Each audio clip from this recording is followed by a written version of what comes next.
Naganap ang sunog at pagsabog ng factory ng primary battery manufacturer Aricel sa Hwaseong, timog kanlurang bahagi ng Seoul.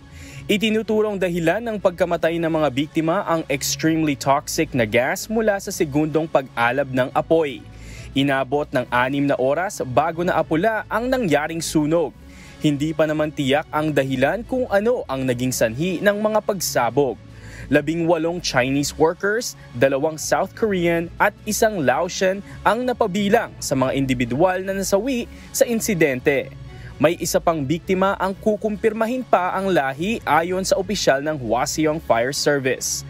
2 naman ang patuloy na ginagamot para sa tinamong major burns. Ayon kay Gyeonggi Province Fire Official Cho Sun-ho, karamihan sa mga dayuhang manggagawa ay mga temporary hires at maaaring hindi sila pamilyar sa mga instruktura ng gusali.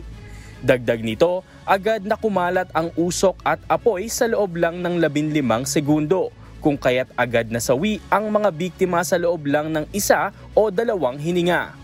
Bumisita si South Korean President Yoon Suk-yeol sa lugar noong Lunes, June 24. Iniutos naman ni Interior Minister Lee Sang-min sa mga otoridad na gumawa ng mga hakbang para mapigilan ang pagkalat ng hazardous chemicals sa mga karatig na lugar. Jazz Masakayan, humahataw sa Balita Ngayon.